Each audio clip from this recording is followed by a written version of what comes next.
I'd just like to mention a little point on safety. In a workshop, you've got many sharp and dangerous objects. Power tools that can do severe damage.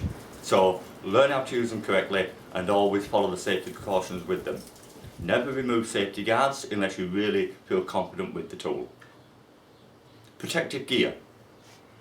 Goggles, ear defenders, masks, etc. It's a domestic workshop, there is no regulations, but common sense prevails. When you think you need them, use them. Okay, having said that, now let's get on with today's project.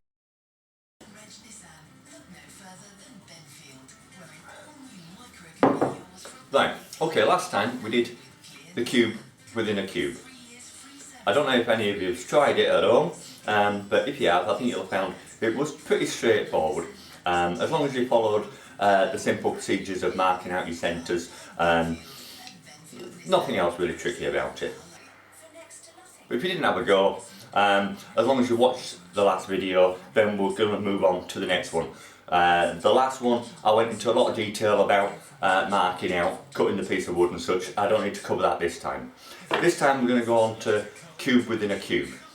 Within a cube.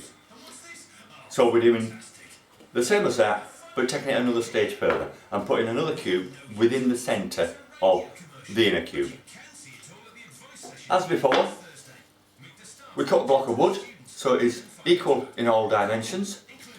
We mark out the centre. Then we put a cross on the four corners so we can orientate ourselves on the pillar job. Right, now to the drill press.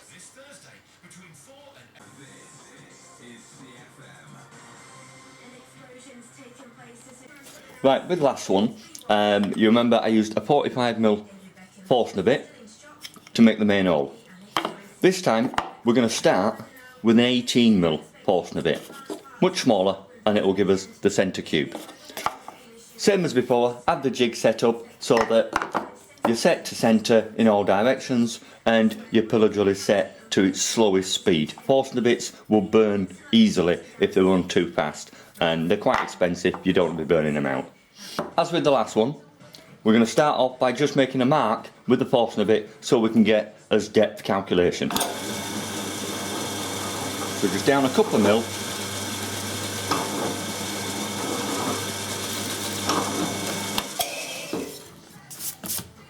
And you'll see there, we've got us this, now we can mark across and work out what the depth stop wants to be.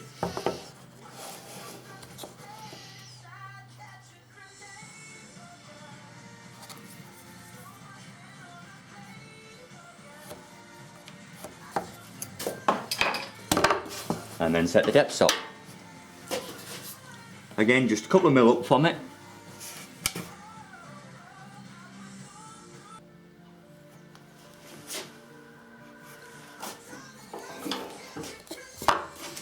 Now, again, end grains first, mill them both down to the full depth.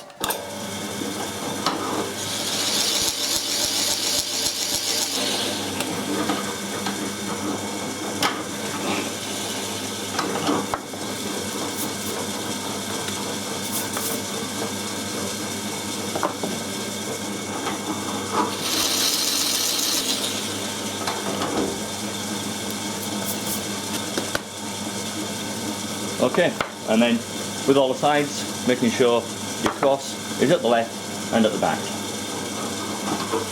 And down we go again.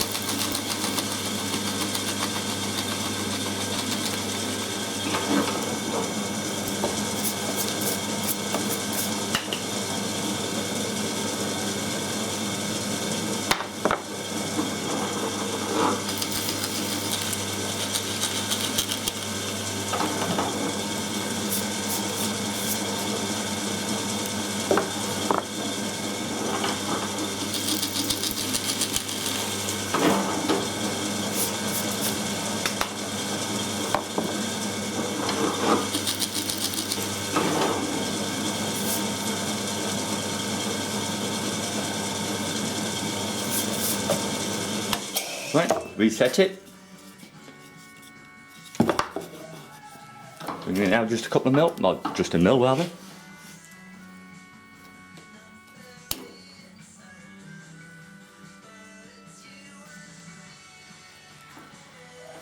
mill that down. Again, starting with the end grain.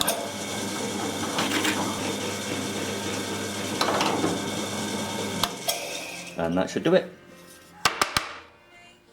Now again, with the knife, just carefully pare it out.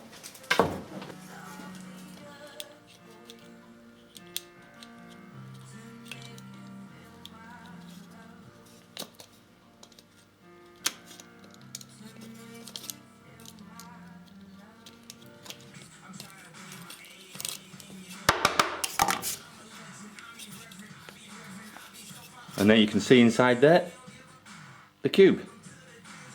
The first very little tiny one, right down in the depth of that. Okay, now what we do, change the portion a bit, and go through the whole procedure again, making the bigger one. So, starting on one side, make a very slight fold down.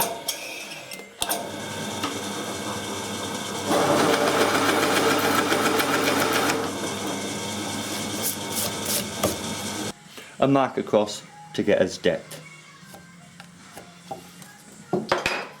Set the depths up again. And again, start on the end grain.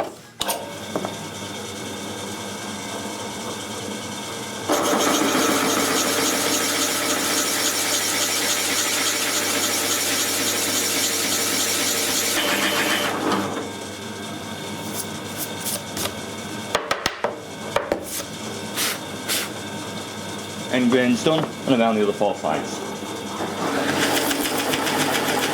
Nice and steady.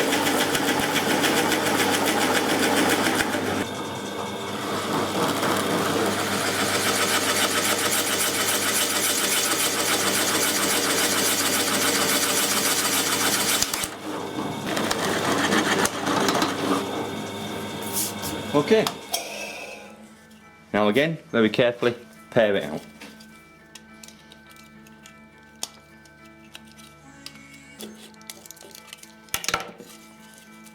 And there we have 2 cubes. Now all you need, a little bit of sanding down, and the job's done. There we have it, all sanded down and ready to put on the shelf, display to everybody.